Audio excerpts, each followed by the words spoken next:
guys, Louis Dangoor here from GiveMeSport, and I'm joined by a very special guest who, for her, it's going to be quite a big week or 10 days, should we call it. I'm joined by Doudrop. Doudrop, how are you holding up? Hi, I'm very well, thanks. How are you doing? I'm good. I'm good. I'm looking forward to you guys coming back here. Feels like, well, I mean, I know you weren't part of the tour, but it feels like WWE was only here a couple of months ago, which they were. And you're going to be heading to the UK for the first time since arriving on the main roster. That's got to be quite a cool thing for you, almost like I know when Drew came, he had his like WWE Championship celebration all over again. Is this like for you pretty big? It's your first time on the main roster in the UK. Yeah, it is. It feels like a real full circle moment, to be honest, because although I'm not going home, a lot of these tour dates that they've got, like Brighton and London, these were like my old stomping grounds. Yeah. So I'm really excited. This is like a big rush for me. So I can't wait. Like I was so jealous when everyone got to go home last time, and I was like, oh, I can't believe I'm not going. So to be included this time has just made me so buzzing. Yeah, absolutely criminal. Scotland's not on this leg of the tour. I'm sure there was an angry Doudrop somewhere looking to make some complaints to people in the powers that be. But I wanted to speak about your arrival on the main roster alongside Eva Marie. I'm always interested to find out, obviously things can be quite a few months in the making. When did you find out that you were going to be paired with Eva, and when did you find out you'd be on the main roster? So I found out I was going to be on main roster. I think it was March 1st. I got the phone call, and it was a really, really quick turnaround. Like I found out March 1st, and then I was on the plane to America, maybe March 20th. It was super fast. But I actually didn't end up on main roster for quite a few months, just because of getting things ready and obviously working with Eva, and like things had to coincide. So it took a while, but because of COVID and stuff like that, I was kind of happy just to get to regular training. That was fine for me. But I didn't actually know that me and Eva would be working together until the week before my debut. Wow. And I remember getting the call. Yeah, I got the call, and they're like, "Are you going to be working with Eva Marie?" And I was like, "What?" I thought she retired.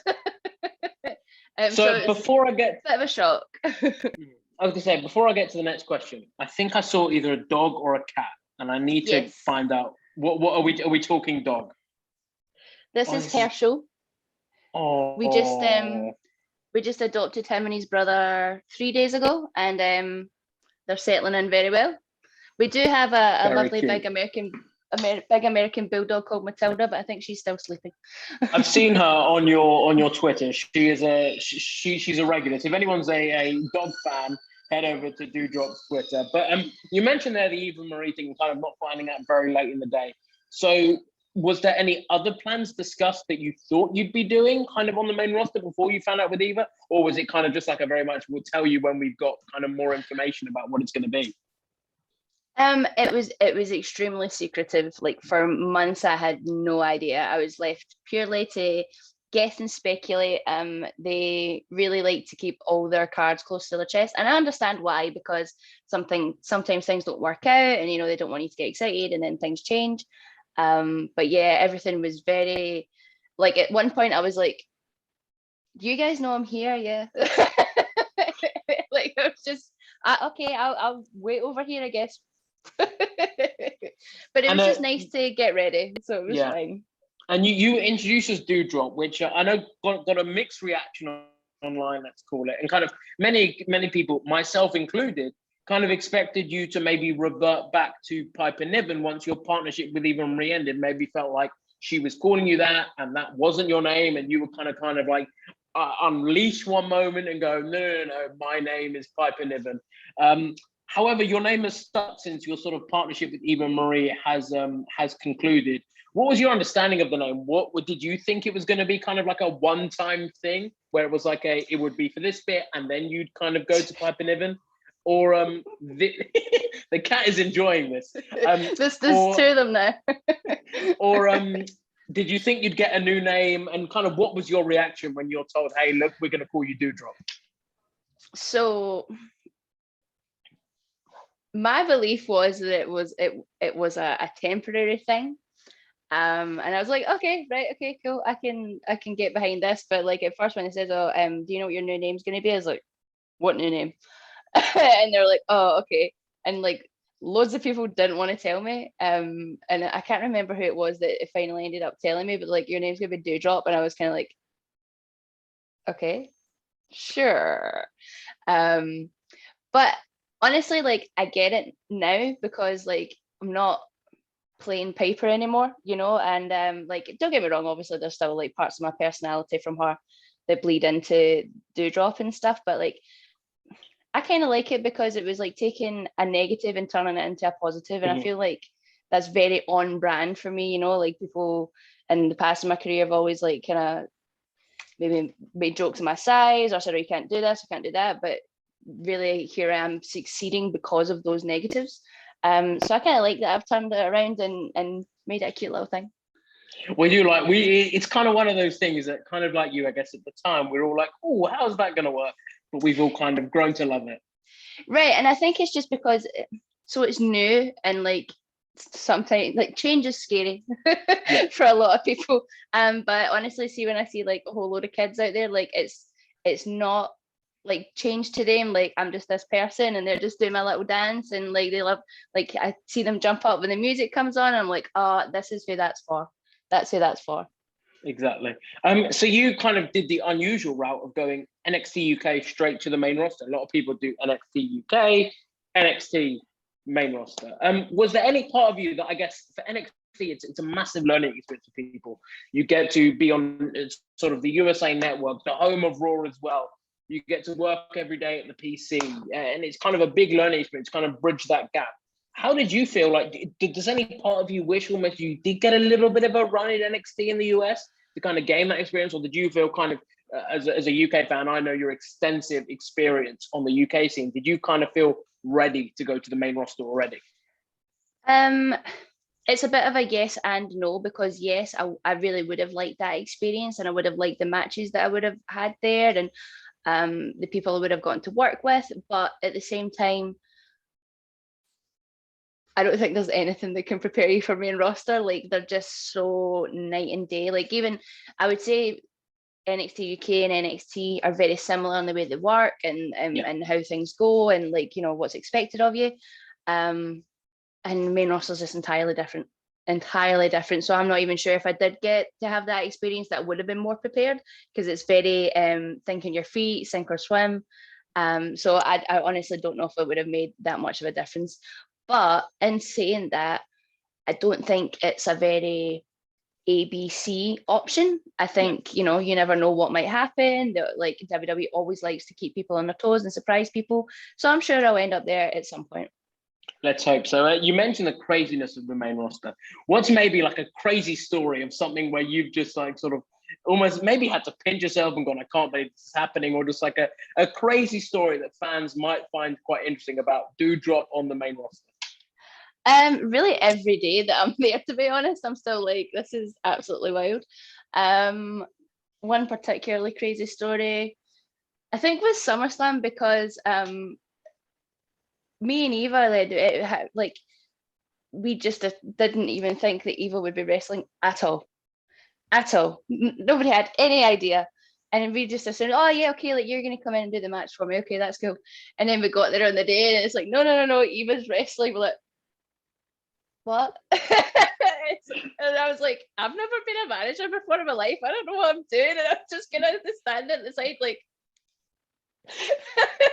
in front of thousands and thousands of people. The two of us are just like, we don't know what we're doing. It does seem like it seems like you'd want to be a fly on the wall and kind of just see what goes on. It seems like a crazy, crazy world. But it's something I wanted to mention. Obviously, you are coming to the UK soon, but it's not going to be your first international tour on the main roster. You've just come back from Saudi Arabia, where you guys put on the Crown Jewel pay-per-view event. Obviously, you guys making history, being not only the first Queen's Crown tournament finalists, but being the first Saudi Arabia show that's had more than one women's match. Again, as a guy, I understand the significance, but probably not as much as you guys do. As a female performer, when you get to go to a country like that and you see the women and the young girls in the crowd what does it mean to be able to get to perform in front of them and to inspire them and give them hope by putting on women's wrestling, which, as we know, it's a new thing and it is growing, but it's something that has not been the case for years previous. Yeah, you're right. One thing that really, really struck a chord with me was the night before the show, I was getting a lot of mentions in my Twitter, a lot of tweets from girls who were coming to the show, and a lot of them were saying how thankful they were for the girls making the long journey and what it means to them to see women wrestling and empowering them and giving them hope for the future. And I just thought, there's just so many little things in life that we take for granted and we don't quite realize like the difference that we can make to people just by doing what we do. And it was really just like a heartwarming moment for me. And honestly, I had an absolutely fabulous time in Saudi Arabia. It was so good. I'd honestly go back tomorrow if they asked me.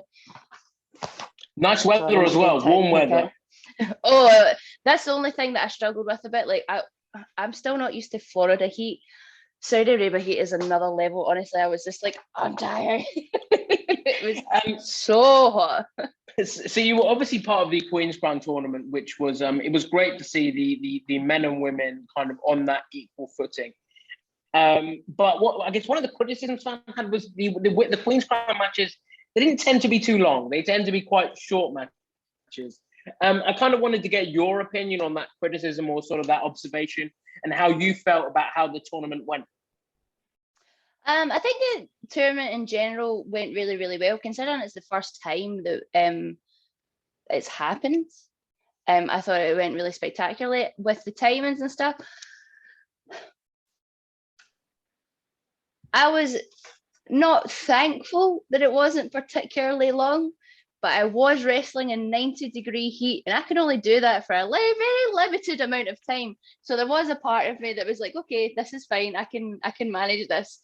If it went a bit longer, I don't think there would have been much makeup or anything left of me because it was goddamn hot out there. But obviously the qualifiers and stuff like that, they could have been a bit longer, but I like to think they were just like little tasters. They're just sitting, because a lot of these matches were like matches that hadn't been before. So we don't want to give away everything right now. Like, when we see where these go in the future, they've given them a little taste of what these matches were like now. So, let's see how much more we can do next time and make people want to see that match, Sure. Before we wrap up, I do want to quickly talk about the UK tour. Just announced now, you're going to be facing Becky Lynch and Bianca Belair. Obviously, quite a big match. The Queen's Crown tournament, a very special opportunity, but this is a Raw Women's Championship opportunity against two WrestleMania main eventers. Arguably, in my opinion, feel free to correct me if I'm wrong, but I think one of your biggest sort of matches to date. Speak to us about getting to mix it up with Becky, obviously, someone who I'm sure is part from the UK scene you would have studied, and Bianca, who just seems to go from strength to strength and continues to impress people. It's got to be something you're really looking forward to, although untelevised, really looking forward to mixing it up with these two. Yes, definitely. I really am, because the two of them, I genuinely just admire so much.